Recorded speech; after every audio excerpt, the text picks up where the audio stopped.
అయిపోయినంత వరకు ఇదే సౌండ్ ఏర్పడాలి, మంచిది. దేవునికి మహిమ కలుగును గాక. గత వారం నుంచి నేను ఒక అంశాన్ని ప్రారంభించడం జరిగింది. జ్ఞాపకం ఉన్నవారు ఎవరైనా? ప్రత్యక్షపు గుడారము. దేవుడు అన్నాడు నిర్గమాకాండము 25వ అధ్యాయములో, చాలా సంతోషం, గుర్తుపెట్టుకుని నా కడుపు నిండిపోయింది పొద్దున్న చెందినపోయినా.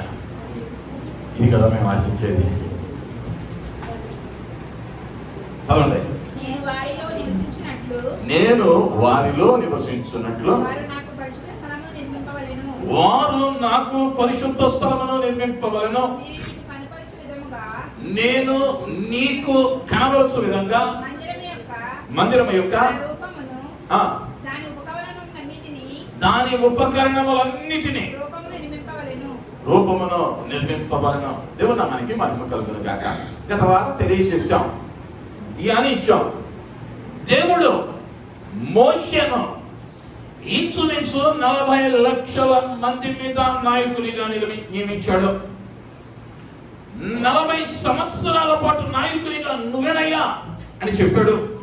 అయితే నీకు 40 లక్షల మందికి మీద నిన్ను నియమించినంత మాత్రాన మోషే నీ ఇష్టానికి చేయొద్దు. నేను నీకు ఏదైతే చూపించానో ఆ ప్రాంగణమే కానీ, ఆ కట్టడమే కానీ, దానిలో వాడబడుతున్న ప్రతి ఉపకరణము నేను చూపించిన విధంగానే ఉండాలి.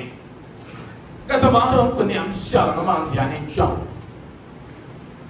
దాని కొలతలను చూసాం.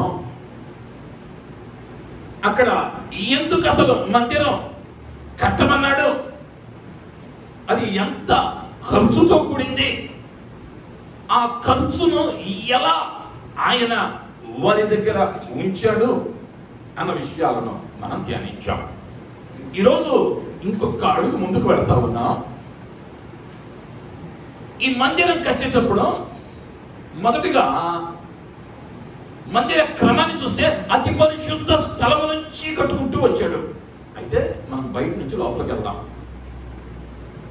మొదట ఏముందయ్యా ఈ పరిశుద్ధ గుడారానికి అంటే, వెలుపట ఆవరణను కట్టాడు, లేదా కంచెను నిర్మించారు, లేదా గోడను నిర్మించారు.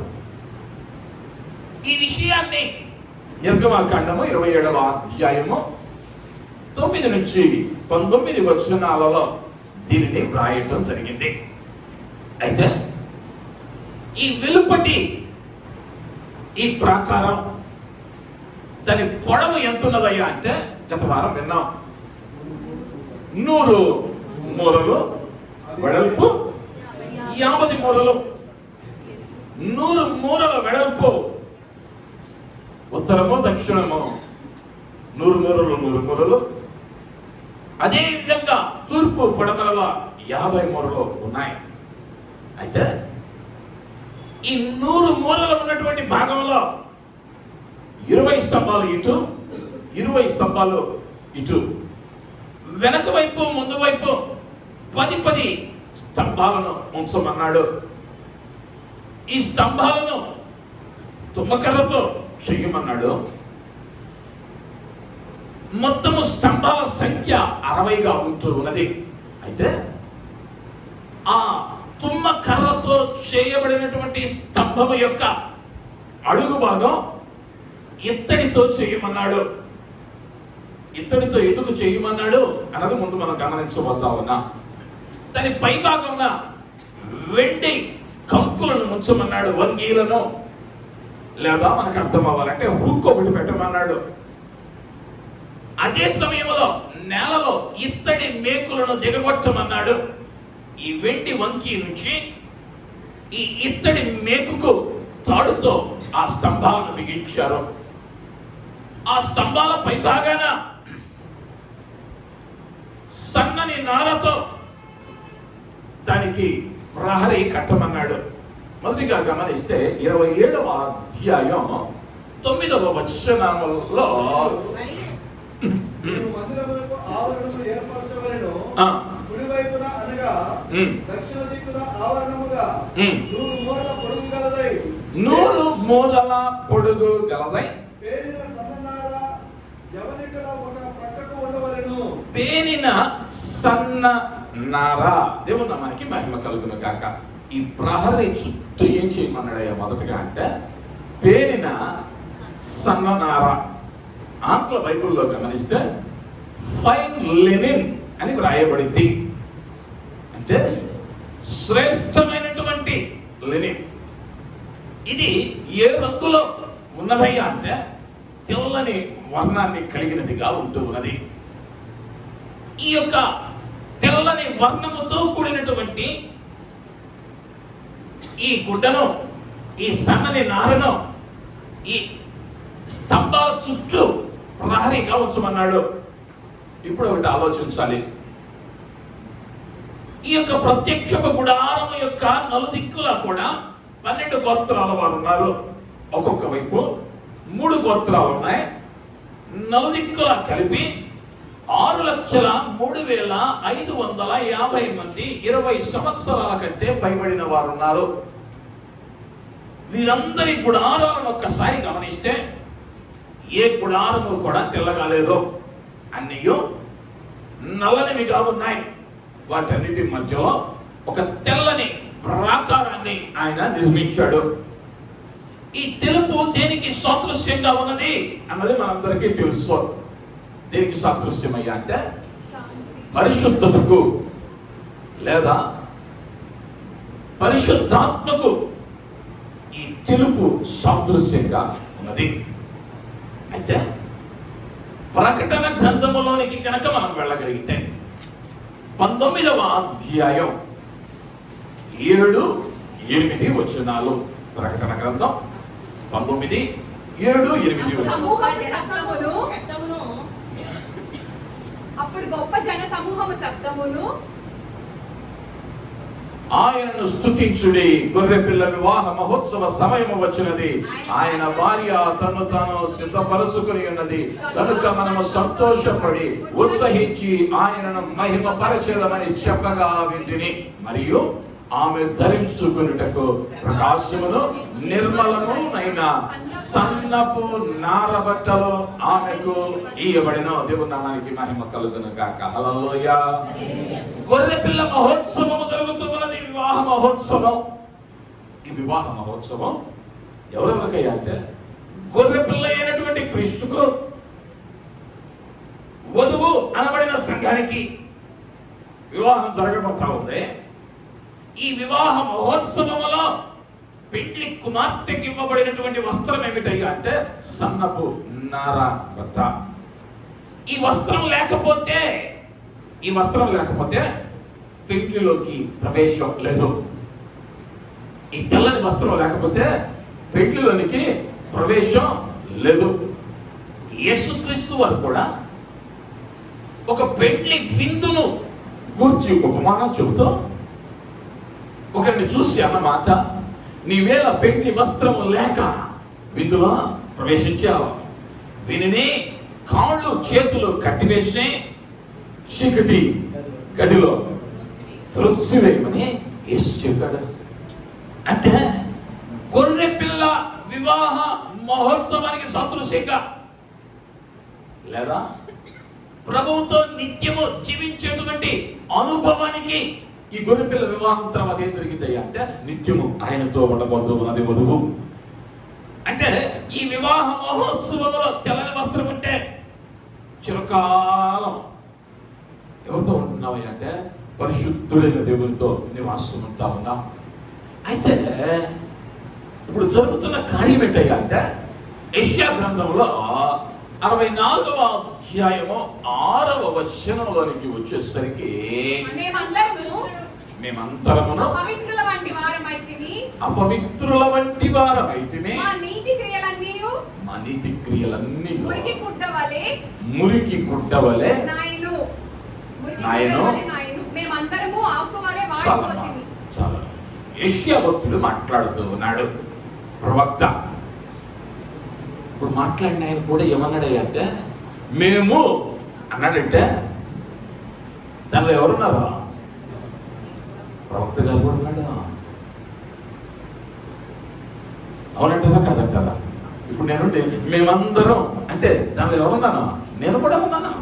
ఇప్పుడు ప్రవక్త అంటూ ఉన్నాడు, మేమందరము అపవిత్రుల వంటి వారి మైతిని, మా నీతి క్రియలన్నీయో మురికి గుడ్డ వలె ఆయన.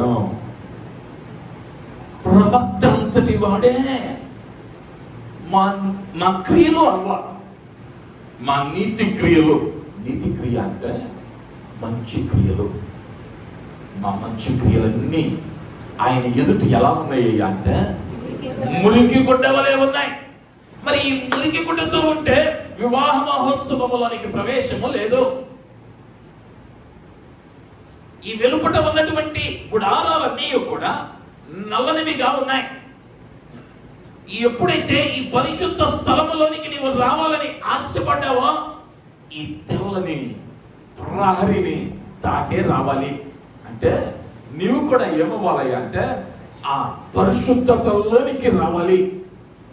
ఈ మురికి గుడ్డలతో, ఈ మలినమైనటువంటి వస్త్రాలతో, ఈ మలినమైన నీటితో దానిలో ప్రవేశించడానికి అనుమతి లేదు. ఎవరయ్యా ఈ ప్రత్యక్షపు గుడారము లోపల అడుగు పెట్టారయ్యా అంటే బయటనే పశ్చాత్తాపడి బలి అర్పించటానికి మాత్రమే లోపలికి వచ్చారు. ఈ రోజుల్లో లాగా ఇది విశ్రాంతి దినం కదా, మందిరంలోనికి వెళ్ళాలి అన్న అలవాటు చొప్పున వచ్చినవారు కాదు వారు. ఎందుకయ్యా అంటే కట్టబడిన మందిరాన్ని చూస్తే వ్యక్తిగా 300 మంది కూర్చుంటే నిండిపోయేటువంటిది. ఉన్న జనమేమో పురుషులు మాత్రమే 6,03,550 మంది ఉన్నారు. అంటే వీరు ఎప్పుడు వచ్చారయ్యా మందిరంలోకి అంటే తమ పాపాలను ఒప్పుకొని పరిశుద్ధంగా మార్చబడినప్పుడే లోపలికి వస్తా ఉన్నారు. దేవునికి మహిమ కలుగును గాక. హల్లెలూయా, హల్లెలూయా. ఒక మందిరంలోనికే నిన్ను పరిశుద్ధంగా ప్రవేశించమన్నాడు అని అంటే కొత్త నిబంధనలోకి వచ్చేసరికి నీవే నా ఆలయం అన్నాడు. నీవే నా ఆలయం అంటే ఈ ఆలయానికి బయట ఏముండాలి అంటే తెల్లని ప్రహరీ ఉండాలి. ఇదేనా మనబడిన ఆలయానికి తెల్లని ప్రహరీ ఉండాలి. అంటే ఆ తెల్లని వస్త్రము ధరించిన వారిగా ఉండాలి. దేవునికి మహిమ కలుగును గాక. హల్లెలూయా.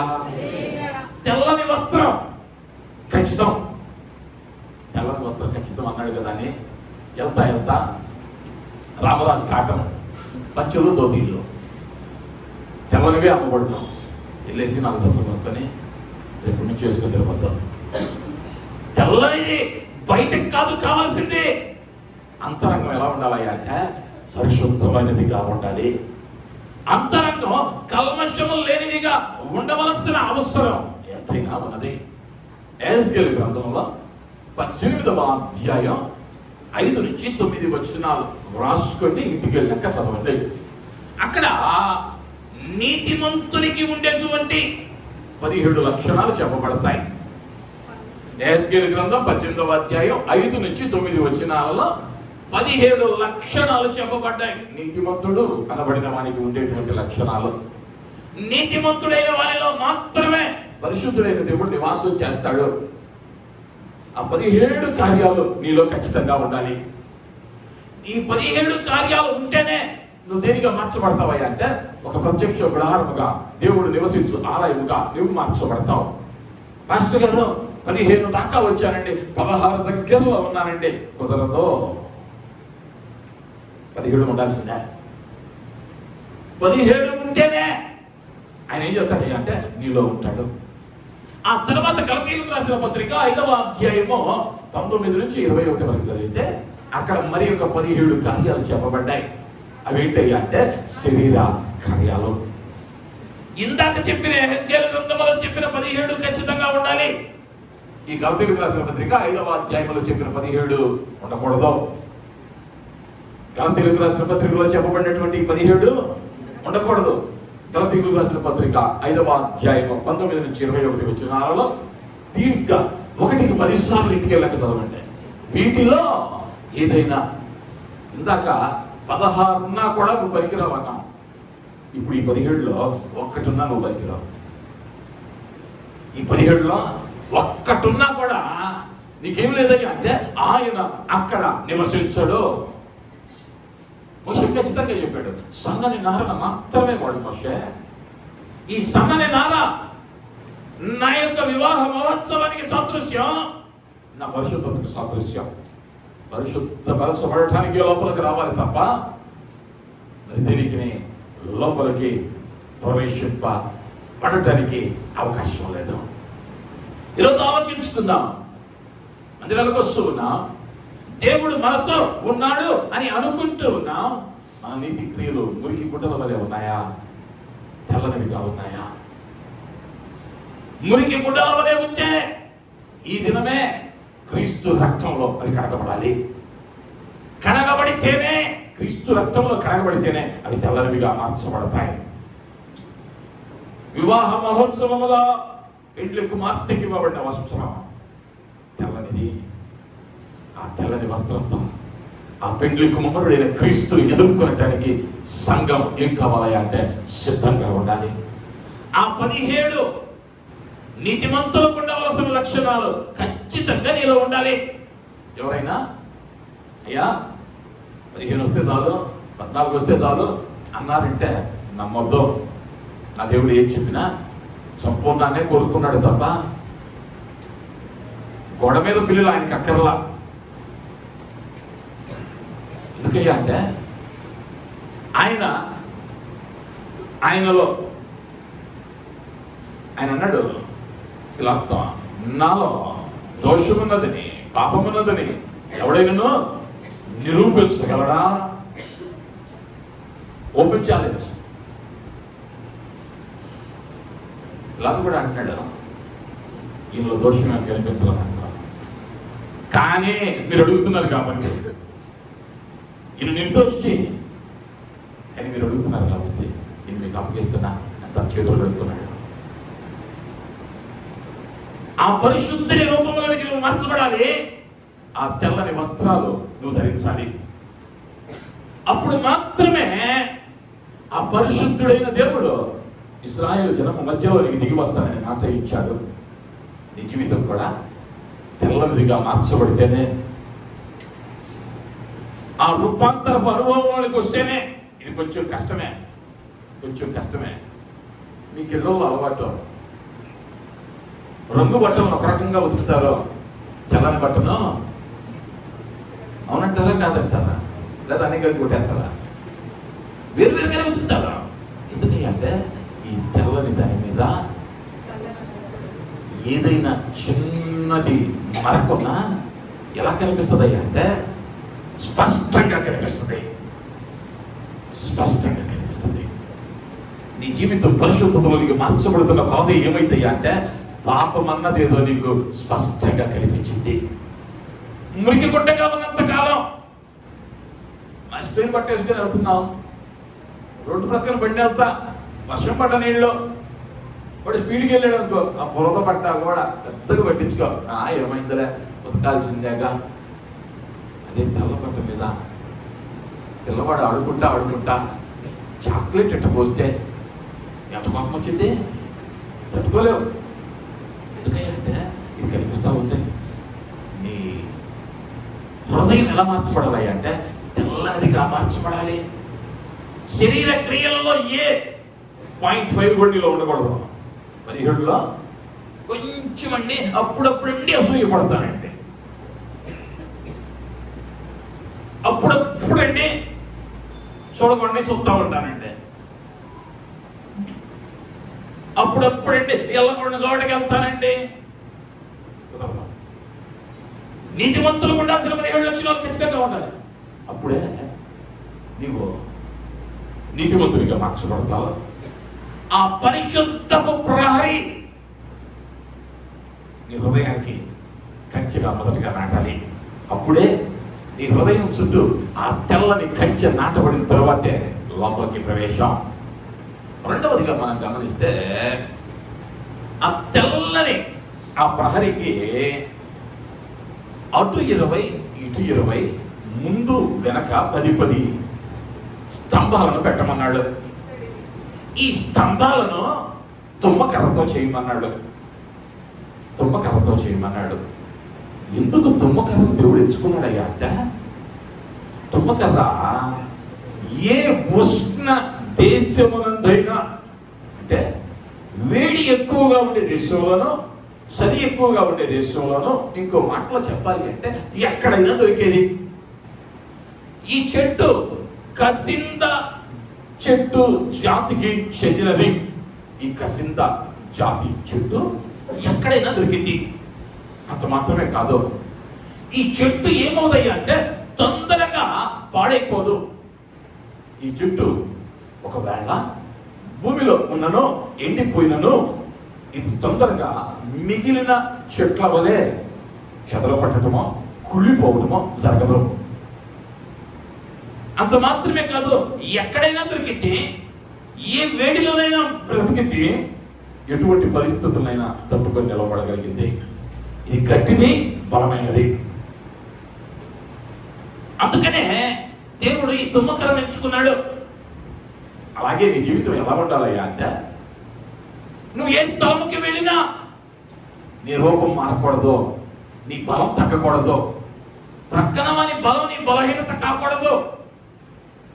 అది ఎండ అవ్వచ్చు, వర్షం అవ్వచ్చు. అంటే మందిరంలోనైనా, ఆఫీసులోనైనా, బడిలోనైనా, గుళ్ళోనైనా నువ్వు ఎలా ఉండాలి అంటే తుమ్మకర్రలాగే ఉండాలి. అంటే విశ్వాసిలాగే ఉండాలి. ప్రాంతాన్ని బట్టి మనం ఏం చేయకూడదయ్యా అంటే రంగు మారకూడదు, స్వభావం మారకూడదు. ఒక ప్రాణి ఉంది, దాని పేరు ఏంటయ్యా అంటే ఊసరవెల్లి. ఇదేమైతాయ్యా అంటే గోడ మీద ఉంటే ఆ రంగులో ఉంటుంది, నేల మీద ఉంటే ఆ రంగుకు మారితే, గడ్డిలో ఉంటే ఆ రంగుకు మారింది. అలాంటిది కాదు విశ్వాస జీవితం. తుమ్మకర్ర చలిలోనూ బ్రతకగలదు, వేడిలోనూ బ్రతకగలదు. అంటే కష్టంలోనూ క్రీస్తుతో బతకాలి, సంతోషంలో కూడా క్రీస్తుతోనే బతకాలి. దేవునికి మహిమ కలుగును గాక. హల్లెలూయా, హల్లెలూయా. అడిగింది దేవుడు ఇవ్వలేదని, ఆలస్యమైందని, బాధ తట్టుకోలేకపోతున్నానని ఏమవకూడదయ్యా అంటే నీ స్వభావాన్ని, నీ భక్తిని మార్చుకోకూడదు. అందుకని కీర్తనకారుడు అన్నాడు, కీర్తనల గ్రంథం 16వ అధ్యాయం 10వ వచనంలో, నీ పరిశుద్ధిని కుళ్ళు పట్టనివ్వు, నీ పరిశుద్ధిని కుళ్ళు పట్టనివ్వు. ఈ చెక్క కుళ్ళు కొట్టే స్వభావం లేదు. నేను సొలొమోను అంటాడు, అసూయ ఏం చేసిందయ్యా అంటే ఎముకలకు కుళ్ళు, ఎముకలకు కుళ్ళు. ఇవి సాధారణంగా ఏ సమాధినైనా తవ్వితే 10 సంవత్సరాల తర్వాత అయినా ఏం దొరుకుతాయి అంటే ఎముకలకు దొరుకుతాయి. కానీ భక్తుడు అన్నాడు, జ్ఞాని, ఎముకలు కూడా ఏమవుతాయి అంటే అసూయంటే కుళ్ళిపోతాయి. ఏమొద్దన్న వాటిని ఏమన్నాడు అంటే వద్దన్నాడు. ఇప్పుడు తుమ్మకర్రకున్న లక్షణం ఏమిటాయి అంటే కుళ్ళిపోతూ. నీ జీవితం ఎలా ఉండాలి అంటే కుళ్ళిపోనిదిగా, నీ శరీరాన్ని కుళచేస్తూ ఉన్న కార్యాలను నీలో నుంచి తీసివేసి ప్రతి పరిస్థితిని తట్టుకోగలిగినటువంటి తుమ్మకర్రగా మారాలి. తర్వాత ఏమన్నాడయ్యా అంటే దాని యొక్క పై వంకీలను వెండితో చేయమన్నాడు, వెండి వంకీలను పెట్టమన్నాడు. ఈ వెండి 27వ అధ్యాయం 10వ వచనంలో చెప్పాడు ఆ మాట, వెండి వంకీలను వాడమని. ఈ వెండి దేనికి సాదృశ్యంగా ఉన్నదయ్యా అంటే విమోచనకు సాదృశ్యంగా ఉన్నది, లేదా విడుదలకు సాదృశ్యంగా ఉన్నది. బానిసగా ఉన్నవాడు విడిపింపబడాలి అంటే వానికి ఏం చేయాలి అంటే క్రయం చెల్లించాలి.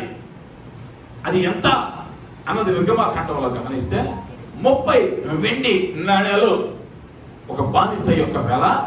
వారిని ఎవరైనా కొనుగోలు చేయదలుచుకుంటే వారిని విడిపించి మీరు తీసుకుని వెళ్ళటానికి 30 వెండి నాణ్యాలు. యేసుక్రీస్తు వారి జీవితంలో కూడా గమనిస్తాం. ఇస్కరియోతు యూదా ప్రధానుల దగ్గరకు తీసుకుని వెళ్ళి, అయ్యా ఈ పరిశుద్ధుని మీకు అప్పగిస్తాను, నాకు ఎంత ఇస్తారంటే 30 వెండి నాణ్యాలే. ఈ వెండి దేనికి సాదృశ్యమయ్యా అంటే విడుదలకు, విమోచనకు సాదృశ్యం. బానిస సంఖ్యల నుంచి లేదా పాపపు సంఖ్యలో నుంచి క్రీస్తు తన రక్తాన్ని చిందించి నేను విడుదల చేశాడు, విమోచించాడు అన్న దానికి సాదృశ్యంగా వెండిని వాడుతూ ఉన్నాడు. అయితే ఈ వెండి విమోచనకు సాదృశ్యం. మరి నువ్వు విమోచింపబడిన గుంపులో ఉన్నావా? విమోచింపబడిన గుంపులో ఉన్నావా? విమోచింపబడిన గుంపులో నువ్వు ఉంటే నువ్వు ఎవరిగా ఉండవయ్యా అంటే బానిసగా ఇక ఎంత మాత్రమునో ఉండవో. ఒకసారి ఆలోచించుకుందాం. మనం దేనికైనా బానిసలుగా ఉన్నామా అన్న విషయాన్ని మనం ఆలోచించుకోవాలి. కొన్ని పర్యాయాలు కొన్ని అలవాట్లకు బానిసలు అవుతాం, కొన్ని పర్యాయాలు కొన్ని కార్యాలకు బానిసలు అవుతాం, కొన్ని పర్యాయాలు కొన్ని పద్ధతులకు బానిసలుగా మనం మార్చబడుతూ ఉంటాం. అనేక పర్యాయాలు మన ఆత్మీయ జీవితాలలో దేనికి మనం బానిసలుగా ఉంటూ ఉన్నామో మనల్ని మనం పరిశీలించుకోవలసిన వారమై ఉంటూ ఉన్నాం. నీవు విమోచింపబడకుండా ఉన్నట్లయితే నీలో ఎవరుండరయ్యా అంటే విమోచనకర్త నీలో ఉండడు. ఆ తదుపరి ఏమన్నాడయ్యా అంటే క్రింద భాగంలో ఇత్తడి దిమ్మెలను కట్టమన్నాడు. ఇత్తడి దిమ్మె దేనికి సాదృశ్యమయ్యా అంటే ఈ ఇత్తడి మిగిలిన లోహాల వలె, ఇనుము వలె త్వరగా తుప్పుపట్టదు. ఇనుము వలె త్వరగా తుప్పుపట్టదు. అంత మాత్రమే కాదు, ఈ ఇనుము కంటే అధికమైన ఉష్ణోగ్రతను ఈ ఇత్తడి తట్టుకుంటుంది. ఈ ఇత్తడి ఇనుము కంటే అధికమైన ఉష్ణోగ్రతను తట్టుకుంటుంది. ఎందుకు ఇత్తడిని కింద పడాడు అంటే ఈ ప్రత్యక్ష గుడారము తాత్కాలికమైనది. ఇది ఒక చోట నుంచి మరి ఒక చోటకు తీసుకుని వెళ్ళేటువంటి ప్రక్రియలో ఎక్కడా కూడా దాని రూపును, దాని స్వభావాన్ని అది కోల్పోకుండా ఉండునట్లుగా ఆయన ఏం చేశాడు అంటే ఇత్తడిని వాడమన్నాడు. ఈ ఇత్తడి ప్రతి పరిస్థితి మధ్యలో కూడా అది నిలవబడింది లేదా ఉంటది అని అంటంలో ఎటువంటి సందేహమో లేదు అన్న విషయాన్ని నేను జ్ఞాపకం చేస్తూ ఉన్నా. దేవునికి మహిమ కలుగును గాక. హల్లెలూయా, హల్లెలూయా. అంత మాత్రమే కాదు, ముందుకెళ్తే 27వ అధ్యాయము 16వ వచనం.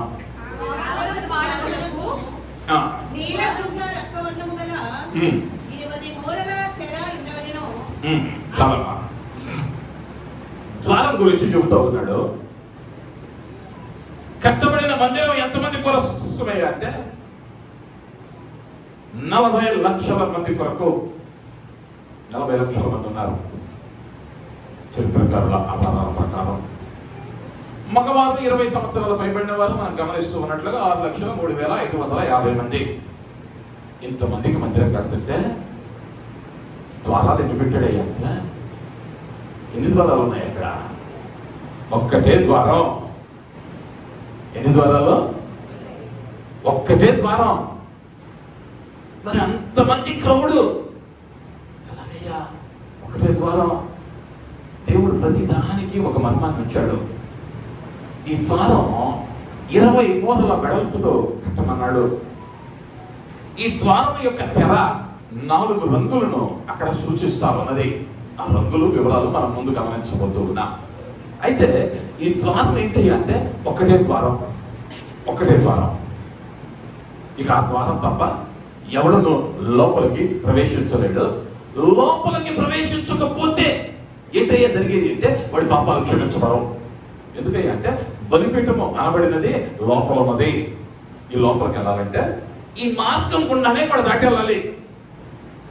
యేసుక్రీస్తు వారు ఆయన ఈ లోకంలో ఉన్నప్పుడు చెప్పాడు, యోహాను సువార్త 10వ అధ్యాయము 9వ వచనంలో, నేనే ద్వారమును, నా ద్వారా ఎవడైనానో లోపల ప్రవేశించిన ఎడల వాడు రక్షించబడిన వాడై లోపలికి పోవచ్చు, బయటికి వచ్చుచు మేత మేయుచు నుండును. ఎవరయ్యా ద్వారము అంటే? ఆయన మాత్రమే. తిరిగి 14వ అధ్యాయంలో అన్నాడు 6వ వచనంలో, యేసు నేనే మార్గము సత్యము జీవము, నా ద్వారా తప్ప ఎవడునో తండ్రి యొద్దకు రాడు.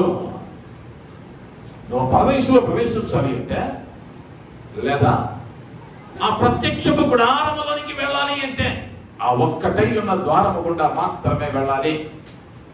దేవుడికి తెలుసు ఈ జనాలు చెయ్యొద్దన్నదాన్నే చేస్తారు.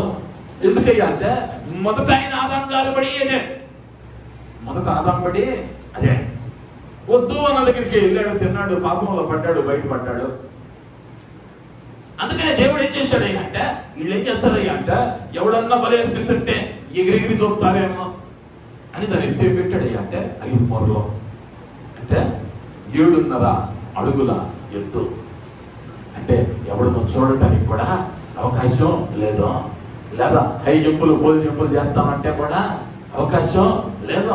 ఏ మార్గం గుండా వెళ్ళాలయ్యా అంటే క్రీస్తు అనబడిన ఏకైక మార్గమే రక్షణకు మార్గం. ఈ లోకంలో చెప్పబడుతూ ఉన్నట్లుగా నీ నీతి క్రియలను బట్టి, నువ్వు చేసే మంచి పనులను బట్టి పరలోకానికి వెళ్ళిపోతావు, లేకపోతే రాబోయే దినాల్లో ఆశీర్వాదకరంగా ఉంటాము అంటే అంతకన్నా ఒట్టి మాట మరి ఇవ్వట్లేదు అని చెప్తాను నేను. మీరు గమనిస్తే ఒకటే ద్వారం, ఈ ద్వారం యేసు మాత్రమే అయి ఉన్నాడు, యేసు మాత్రమే ఆ ద్వారం. రెండవదిగా ఈ ద్వారం విశాలంగా ఉంది, ఈ ద్వారం విశాలంగా ఉంది. ఉన్నటువంటి 50 మూరల్లో 20 మూరలు ద్వారానికి విడిచిపెట్టాడు. అంటే ఈ విశాలమైన వెడల్పైనటువంటి ద్వారము గుండా అనేకులు ప్రవేశించవచ్చు, రావటానికి అడ్డేమీ లేదు. 15 మూరలు అంటే ఇంచుమించు 22.5 అడుగులు లేదా 25 అడుగుల దాకా, 22.5 నుంచి 25 అడుగుల మధ్యలో అంతటి విశాలమైన ద్వారంలో ఎంతమంది అయినా ఒకే పర్యాయం రావచ్చు, వెళ్ళొచ్చు. విశాలమైనది, ఆయన దగ్గరకు రావటానికి ఏ ఆటంకమో లేదో. యేసుక్రీస్తు వారు ఒక పర్యాయం వాక్యం బోధించుతూ ఉండగా కొంతమంది పిల్లలు వచ్చారు. వారిని ఆశీర్వదించమని తల్లిదండ్రులు అడుగుతూ ఉంటే శిష్యులు ఆయన ఆటంకపరచొద్దు అన్నాడు. వెంటనే ఆయన చెప్పే మాట, వారిని ఆటంకపరచక నా యొద్దకు తీసుకుని రండి. ఇలాంటి వారిదే అంటే ఆయన దగ్గరకు వచ్చిన వారిని ఎంత మాత్రమును త్రోసివేయవాడు కాదు ఆయన. నువ్వు ఎలాంటి వాడివైనా, నువ్వు ఎంతటి వాడివైనా ఆయన దగ్గరకు రావటానికి విశాలమైన ద్వారాన్ని ఆయన ఇచ్చేశాడు. ఈ రోజుల్లో ఆయన దగ్గరకు రావటానికి నీకు అడ్డేమీ లేదు. నువ్వు పశ్చాత్తాపడి అయ్యా నా హృదయంలో నీకు రా అంటే ఆయన వచ్చే దేవుడు. కాబట్టి దానికి అడ్డు ఏమీ లేదు అన్న విషయాన్ని నేను జ్ఞాపకం చేస్తూ ఉన్నాను. అందుకని యేసు అన్నమాట, ప్రయాసపడి భారం వస్తున్న సమస్త జనులారా నా ఎదుట రండి, నేను మీకు విశ్రాంతిని కలుగ చేస్తాను. అంత మాత్రమే కాదు, కుమారుని యందు విశ్వాసం ఉంచువాడే నిత్య జీవాన్ని పొందుకోగలడు. కుమారుడైన యేసును నమ్మి ఆ ద్వారం గుండా వెళితేనే ఎక్కడికి వెళ్ళగలమయ్యా అంటే బలిపీఠం దగ్గరికి వెళ్ళగలం. ప్రభువును దర్శించాలి, పరలోకంలోనికి ప్రవేశించాలి అంటే క్రీస్తు నీ జీవితంలో ఉండాలి. క్రీస్తు చూపిన ఆ మార్గంలో మాత్రమే వెళ్ళవలసిన అవసరం ఉంటూ ఉన్నది. అంత మాత్రమే కాదు, ఈ యొక్క ప్రధాన ద్వారం విశాలమైనది, ఒక్కటే ద్వారం. కానీ ఆ ద్వారానికి ఏం పెట్టలేదయ్యా అంటే తాళం పెట్టల. ఆ ద్వారం తాళం లేదు. నువ్వు ఎప్పుడైనా రావచ్చు, ఎప్పుడైనా నీ పాపాన్ని ఆయన ఎదుట ఒప్పుకోవచ్చు. దానికి ముహూర్తం లేదు, మంచి గడియలు లేవు. ఇది అనుకూలమైన సమయం, ఇది ఏ రక్షణ దినం. నిర్లక్ష్యం చేయొద్దు. నీకు అనిపించిందా నేను ఇంకా పరిశుద్ధతలో నీకు మార్చబడలేదు, నేను ఇంకా పాపంలో ఉన్నాను అని నీకు ఏ స్థలమందు అనిపించినా అదే రక్షణ దినం. అది అనుకో సమయం. ఆదివారం మందిరంకి వెళ్ళాక కళ్ళు మూసుకుని దేవుని సన్నిధిలో ఒప్పుకుంటాను. నీకు అనిపించిన దినాన, అనిపించిన సమయాన, అనిపించిన స్థలంలో నిబంధన లేదు, తాళం లేదు, తాళం లేదు. నువ్వెప్పుడైతే ఒప్పుకుంటావో, అర్ధరాత్రి వేళ నికోదేము వచ్చాడు. ఆ పౌలుని అడుగుతా ఉన్నాడు, అయ్యా రక్షించబడాలంటే నేనేమే చేయాలి? అర్ధరాత్రి వేళ, మిట్ట మధ్యాహ్నపు వేళ సమరయ స్త్రీ బావి దగ్గర భోజనం చేస్తా ఉంటే పాపాత్మురాలైన స్త్రీ మరణ సమయంలో శిలువ మీద తప్ప.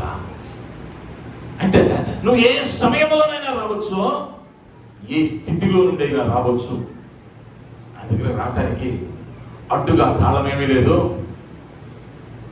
ఆ ద్వారం తెరచే ఉంటుంది. అయితే ఆ అనుకూల సమయాన్ని సద్వినియోగం చేసుకోమన్నాడు. అయితే ఇంకొంచెం ముందుకెళ్తే ఈ ప్రత్యక్షపు గుడారం యొక్క ద్వారం ఏమైతాయి అంటే ఒకరోజు మూయబడింది. ఇది చాలా డేంజర్. ఎవరైనా రావచ్చు, ఎప్పుడైనా రావచ్చు. విశాలమైన ద్వారం, ఆయన మాత్రమే ద్వారం. అయితే ఈ ద్వారం ఒకరోజు మూయబడింది. మూయబడుతూ ఉన్నటువంటి ముందు గడియలలో హెచ్చరికూడదు. అకస్మాత్తుగా ద్వారాలు మూయబడతాయి, దానిలో సందేహం లేదు. ఎందుకంటే ముందుగానే హెచ్చరించాడు నోవాహు కాలంలో. నోవాహును పెద్ద పడవ చేయమన్నాడు. దానిలో సకల జాతి జంతువులు ప్రతిదీ ఉండాలి. అంటే చాలా పెద్దది. అంత పెద్దది పెట్టి ఎన్ని ద్వారాలు పెట్టాడయ్యా నోవాహు ఓడకంటే? ఒక్కటే ద్వారం. ఆలోచించాల్సిన అవసరం లేదు, ఒక్కటే ద్వారం. ఈ ఒక్క ద్వారాన్ని గురించి ఈ యొక్క నోవాహు అనేక సంవత్సరాలు ప్రకటన చేశాడు. ప్రకటన చేసిన తరువాత వర్షం ప్రారంభమైంది. ఆ భాగంలో చదివితే దేవుడు ఓడ తలుపులు మూసివేసిన. ఎవరు మూసాడు? నోవాహు కాదు, దేవుడు మూసాడు. నోవాహు కూడా తెలియదు. అంటే ఆ ప్రవేశించే ద్వారం యొక్క తలుపులు మూయబడతాయి అని ఎవరికి తెలియదు. ఆయన చెప్పాడు, నేను దొంగవలే వస్తాను, నేను దొంగలా వస్తాను. ఎప్పుడు మూయబడతాయో తెలియదు. ఒకవేళ నీకు బైబిల్ జ్ఞానం ఎక్కువయ్యి, అయ్యా మాకు పద్మాసు ద్వీపంలో యోహాన్ తాతగారు ముందుగానే దర్శనంలో చెప్పాడు, యెరూషలేము మళ్ళా కట్టబడాలి, ఎర్రని పెయ్యి వధించబడాలి, యూదులందరూ ఇశ్రాయేలుకు రావాలి.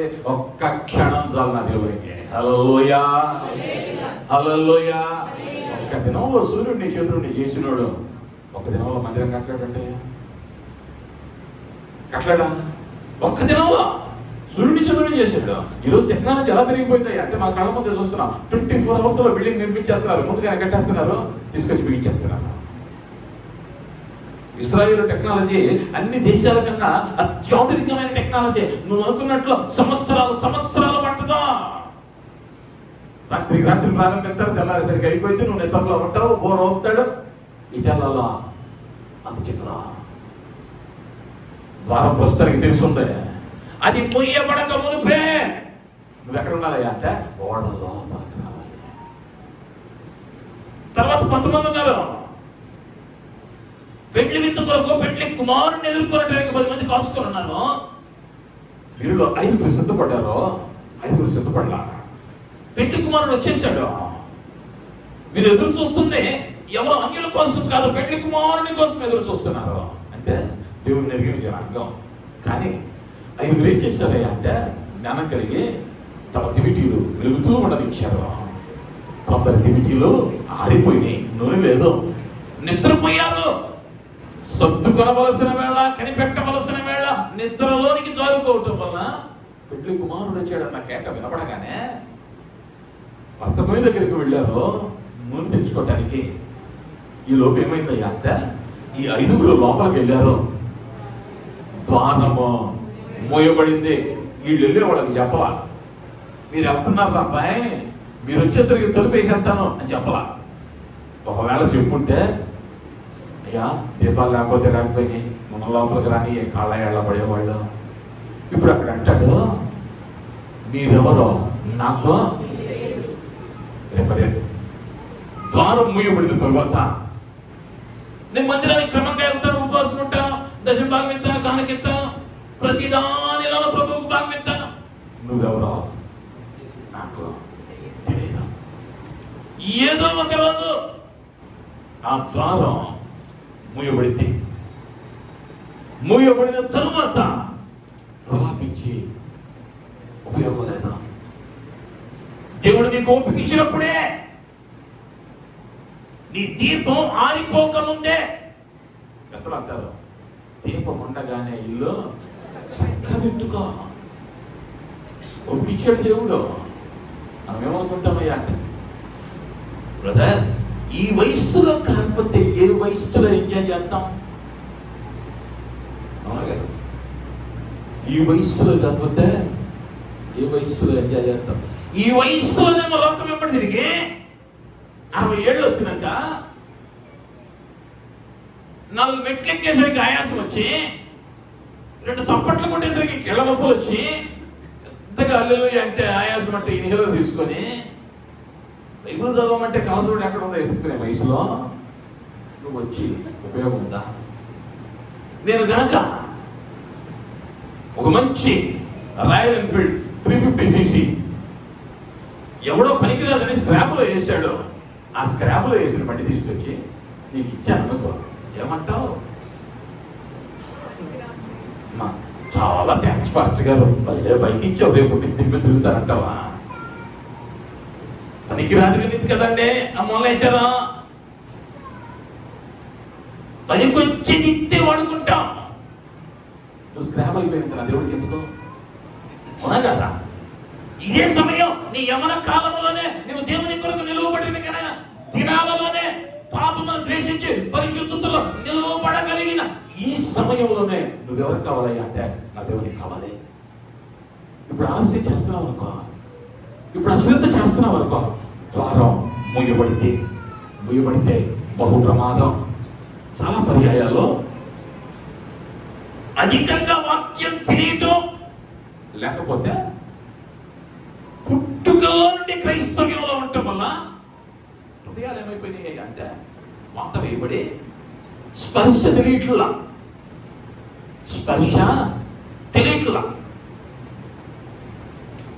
ఈ ద్వారం మూయబడిన తరువాత రొమ్ము కొట్టుకుని ప్రలాపించి ప్రయోజనం ఉండదు. మొదటిగా గమనించాం, తెల్లని వస్త్రం కావాలి. ఆయనకు అవిధేయమైన కార్యం ఏదున్నా కూడా అదేంటయ్యా అంటే, మలినమైనదే మురికి కొట్టే. ఈ వస్త్రం మహిమలోనికి మార్చబడి, పరిశుద్ధంగా మార్చబడి ఆయన దగ్గర నువ్వు రావాలి.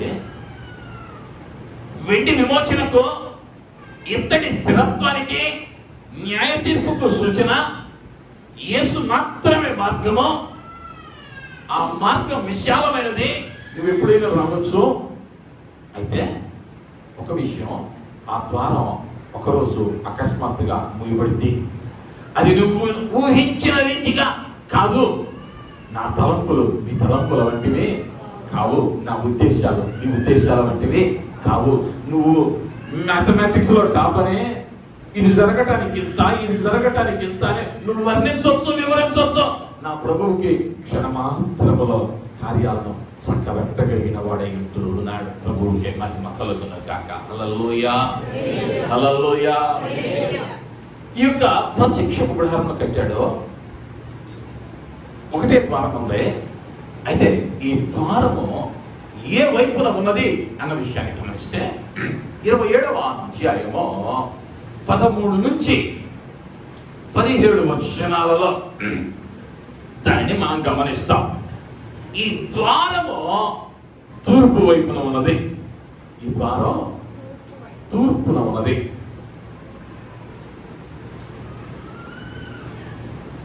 తూర్పున ఉంచబడిన ద్వారము నుండి ఎవడైనా లోపలికి ప్రవేశించాలి. ఆది కాండములోనికి వెళితే 2వ అధ్యాయము 8వ వచనంలో దేవుడైన యెహోవా తూర్పున ఏదెనులో ఏదెనులో ఒక తోట వేసి తాను నిర్మించి నరుని దానిలో ఉంచెను. ఎక్కడ కట్టాడయ్యా తోట అంటే తూర్పున. అది ఎలా ఉన్నదయ్యా ఆ దినమున అంటే ప్రభువు సంచరించని స్థలముగా ఉన్నది. ఆయన సంచరించే స్థలం ఎటున్నాయి అంటే తూర్పు ఉంది. ఈరోజు అనేక మంది అనుకుంటారు ఈ తూర్పు పడమరలు చూసేదంతా ఎక్కడి నుంచో వచ్చింది అంటారు. కాదు, ఎక్కడి నుంచో ఆడెవడో ఎత్తుకెళ్ళాడు. అంతేగాని ఎక్కడి నుంచో మనం తెచ్చుకుంది కాదు. అంత మాత్రమే కాదు. మత్తయి సువార్త 2వ అధ్యాయంలో 1వ వచనం నుంచి చదివితే రాజైన హేరోదు జనములందు యూదా దేశపు బెత్లెహేములో యేసు పుట్టిన పిమ్మట ఇదిగో తూర్పు దేశపు జ్ఞానులు అక్కడ జాగ్రత్తగా వినండి. తూర్పు దేశపు జ్ఞానులు యెరూషలేమునకు వచ్చి యూదుల రాజుగా పుట్టినవాడు ఎక్కడున్నాడు? తూర్పు దిక్కున మేము తూర్పు దేశం నుంచి వచ్చారు. తూర్పు దిక్కున మేము తాను ఎక్కడ వచ్చింది? తూర్పు దిక్కున. ఆయన నక్షత్రం ఎక్కడ ఉన్నాయా అంటే తూర్పు దిక్కున ఉంది.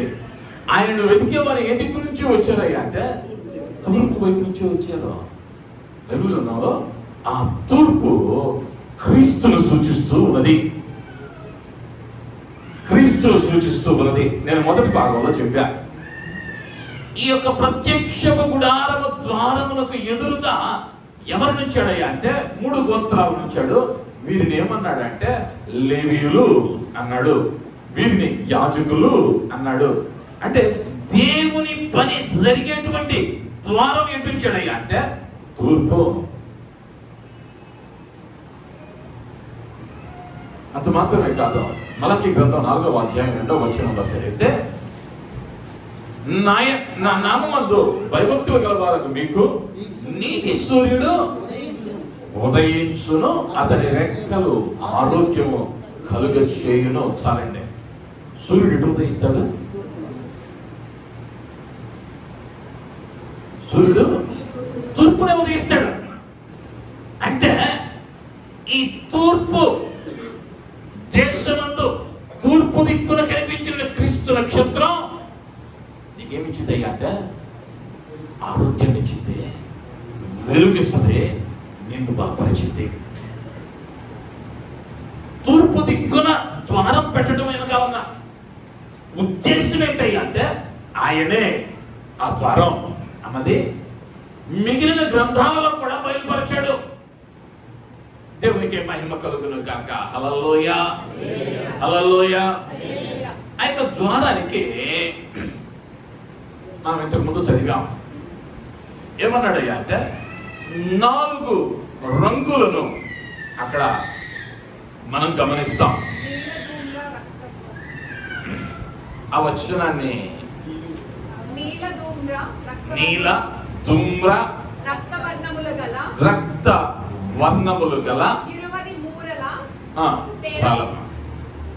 అక్కడ ఏమేమి రంగులు ఉన్నాయి అంటే మొదట ఉన్నటువంటి ఆ ద్వారానికి మాత్రమే సన్ననార వాడాడు. నీలి రంగు, ధూమ్ర వర్ణము, రక్త వర్ణము.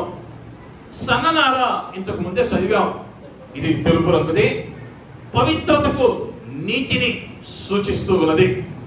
ప్రకటన గ్రంథము 19వ అధ్యాయము 8వ వచనములో మరియు ఆమె ధరించుకున్నటకు ప్రకాశమును నిర్మలమును అయిన సన్నపు నారబట్ట ఆమెకు ఇయ్యబడిను. ఇంతకుముందే చదివాం, ఆమెకు సన్నని నారబట్ట ఇవ్వబడింది. ఇది తెల్లని వస్త్రం. ఆ తెల్లని వస్త్రం ఎక్కడ ఉండాలి అంటే ద్వారములో ఉండాలి. ఆ తదుపరి 2వ రంగును మనం గమనిస్తే నీలి రంగు. నీలి రంగు అంటే ఆకాశం వైపు చూస్తే సరిపోయింది. నీలి రంగు ఎందుకు నీలి రంగును సూచించాడు అన్నది గమనిస్తే 1 కొరింథీయులకు రాసిన పత్రిక 17వ అధ్యాయము 47వ వచనం. 1 కొరింథీ 15:47.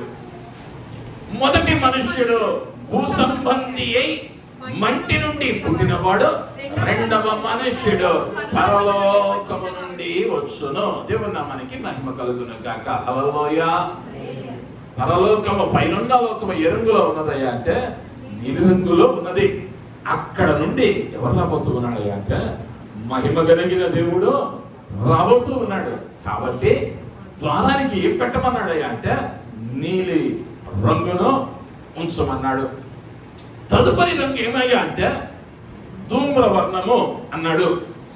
ఈ ధూమ్రవర్ణము అని అంటే ఇది ఊదా రంగు.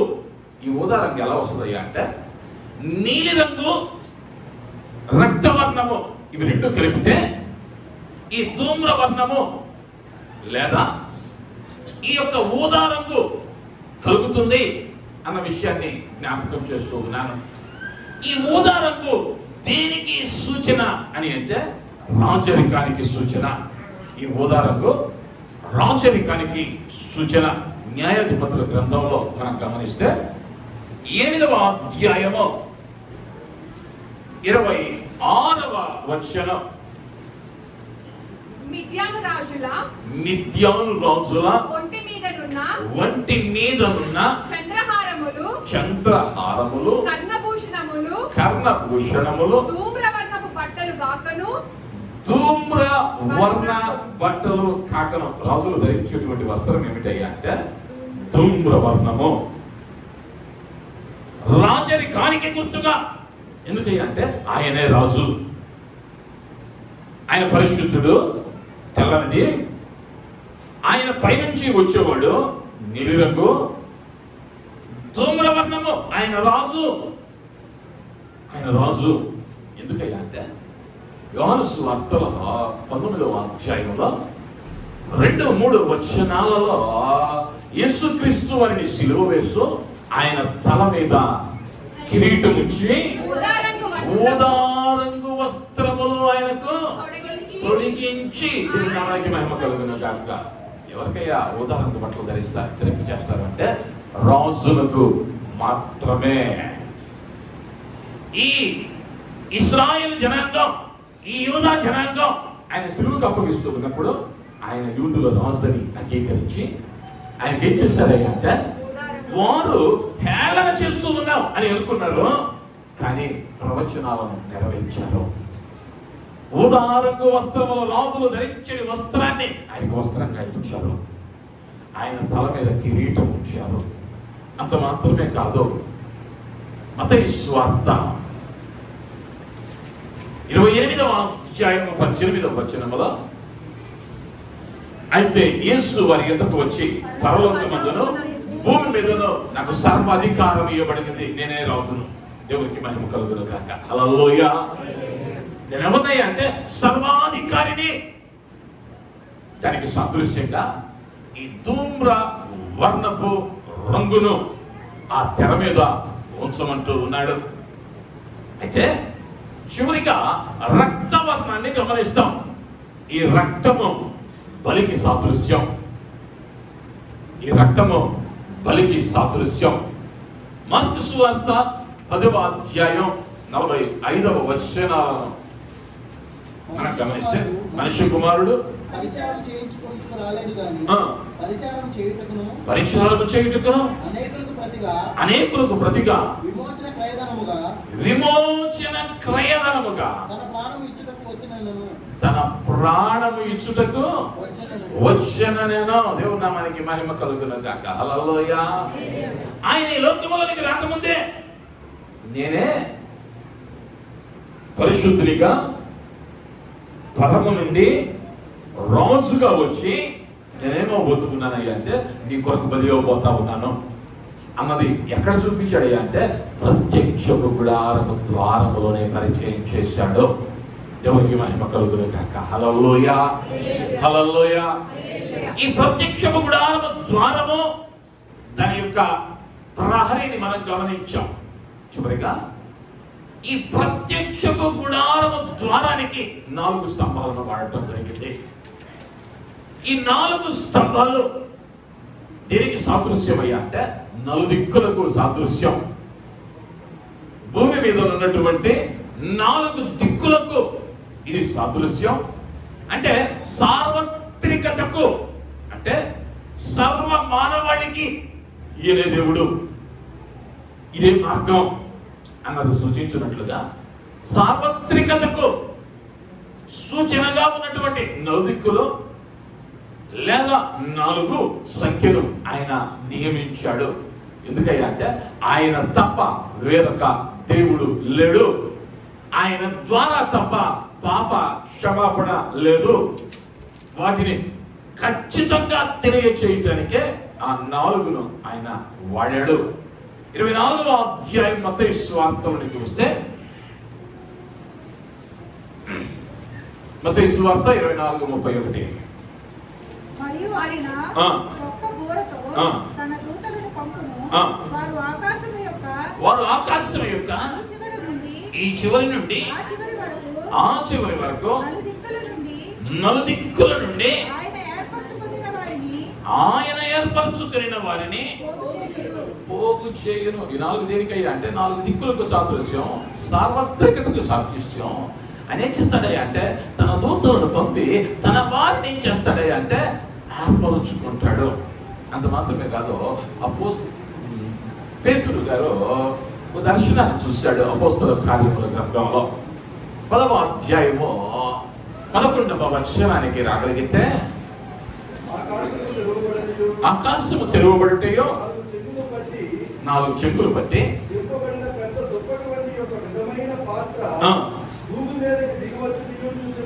భూమి మీదకు దిగి వచ్చుటయో సూచన. 4 దిక్కులు పట్టుకున్నటువంటి ఒక దుప్పటి వంటి ఒక విధమైన పాత్ర. ఇది దేన్ని సూచిస్తూ ఉన్నది అంటే భూమి మీద ఉన్న 4 దిశలకు ఆయన సువార్త వ్యాపింపబడతా ఉంది. లేకపోతే 4 దిక్కులకు ఆయన దేవుడు. పెద్దోళ్ళు అన్నారు దిక్కులేనోడికి దేవుడే దిక్కు. ఎవరికైనా ఎవరయ్యా దిక్కు అంటే ఆయనే దిక్కు. ఎవరయ్యా ఆయన అంటే నేను ఆరాధిస్తూ ఉన్న యేసు మాత్రమే. హల్లెలూయా, హల్లెలూయా. నువ్వు ఇటుపోయి కాలం, సమయం, డబ్బు వృధా చేసుకోవడం తప్ప వేరొకటి లేదు. ఆయన పుట్టక ముందే చెప్పాడు ప్రత్యక్ష గుడారంలో, నేనే మార్గం, నేనే సత్యం, నేనే జీవం. నేను ఎక్కడి నుంచి వస్తానయ్యా అంటే నేను పరిశుద్ధునిగా వస్తాను. నేను ఎక్కడి నుంచి వస్తానయ్యా అంటే ఆకాశము నుండి వస్తాను. నేను ఎవరినయ్యా అంటే రాజును. నేను రాజునని నేనేం చేస్తానయ్యా అంటే నీ కొరకు బలి అవుతాను, నీ కొరకు ప్రాణం పెడతాను. మరి ఆ ప్రాణం పెట్టే దేవుడు నీలో ఉండాలి అంటే ప్రహరీ ఎలా ఉండాలి అంటే పరిశుద్ధమైనదిగా ఉండాలి. నీ హృదయానికి ఏం చేయాలి అంటే తెల్లని కంచె వేయాలి, తెల్లని కంచె వేయబడాలి. మలినమైనదేది కూడా మందిరంలోనికి రావడానికి లేదు. అపవిత్రమైనది పరిశుద్ధ స్థలంలోనికి అనుమతి లేదు. ఎవడైనా పాపము క్షమింపబడాలి అంటే ఆ ప్రధాన ద్వారం దాటి రావాలి. మరి ఒక విషయం గమనించాలి,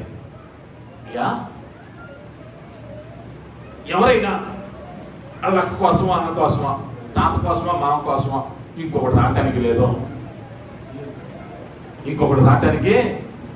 లేదు. ఎవరు రావాలి అంటే ఎవరైతే పాపముల్లో నుంచి పశ్చాత్తాపడ్డాడో వాడు మాత్రమే వచ్చి బలి చెల్లించాలి. బలి చెల్లిస్తే చాలు కదా అని ప్రత్యక్ష గుడారము బయట నువ్వు దేనిని వధించినా అది నిష్ప్రయోజనం. బలిపీఠం ఎక్కడ ఉందయ్యా అంటే ఆవరణము లోపల ఉంది. నువ్వు బలి అర్పించాలంటే మొదటికి ఎక్కడికి రావాలయ్యా అంటే లోపలికి రావాలి. లోపలికి వచ్చే ముందు ఏం కావాలి అంటే పరిశుద్ధపరచబడాలి. పరిశుద్ధపరచబడిన తరువాత క్రీస్తును అంగీకరించి నీ కొరకు రాజుగా ఆకాశం నుండి దిగి వచ్చినటువంటి యేసును, నీ కొరకు రక్తం కాచిన యేసును నీవు అంగీకరించి తుమ్మకర్రలాగా, ఇత్తడిలాగా స్థిరత్వాన్ని కలిగి క్రీస్తులో నిలవబడాలి. ఇలా నిలవబడకుండా నేను పరలోకానికి వెళ్ళిపోతానంటే కొన్నిసార్లు ఎవరైనా చెబితే ఈ పప్పులు మా దగ్గర ఉడకో, దేవుని దగ్గర కూడా నీ వానాకాలపు భక్తి పనికిరాదు. ఆయనకి ఏం కావాలి అంటే నువ్వు పరిశుద్ధునిగా మార్చబడాలి. ఆయన నేత్రాల్లో నిన్ను ప్రతి క్షణం గమనిస్తా ఉన్నాయి. పరిశుద్ధునిగా మార్చబడ్డావా? తెల్లని వస్త్రం నీ హృదయానికి కప్పబడిందా? ఆయనే మార్గమని ఎరిగావా? పశ్చాత్తాపంతో రాగలుగుతూ ఉన్నావా? ఆ ద్వారం విశాలమైంది, ప్రస్తుతానికి తెరిచి ఉంది, ఒక దినం రాబోతా ఉంది, ఆ రోజు మూయబడింది. ఆ ద్వారం మూయబడక ముందే నీకు దీపంగా పెట్టిన ఆయుష్ ముగియక ముందే నువ్వు ఆయన దగ్గరికి రాగలిగితే, ఇశ్రాయేలు జనాంగంతో మోషేతో ఎక్కడి నుంచి అయ్యా మాట్లాడాడు అంటే పరిశుద్ధ స్థలం అనబడిన ప్రత్యక్ష గుడారంలో మొదటిగా ఈ వెలుపటి ఆవరణం అనే మనం చక్కగా కట్టుకోగలిగితే పరిశుద్ధ స్థలంలోని మనం ప్రవేశించగలం, లేదా బలి అర్పించడానికి వెళ్ళగలం. ఈ మార్గంలోనికి రాకుండా, క్రీస్తు దగ్గరికి రాకుండా బలి అర్పిస్తానయ్యా అంటే ఆ బుక్కులో మనల్ని మనం పరిశీలించుకుందాం, తల వచ్చుదాం. చిన్న ప్రార్థన. కృప కలిగిన మా యేసయ్య, దయగలిగిన మా తండ్రి, ఈ బంగారు పాదాలకు వందనాలు, స్తుతులు. ఉదయ కాలం వేళ ప్రత్యక్ష గుడారము గురించి అయా వెలుపటి అయా ప్రకారము ద్వారము దిక్కు మాట్లాడిన దేవా నీకు వందనాలు.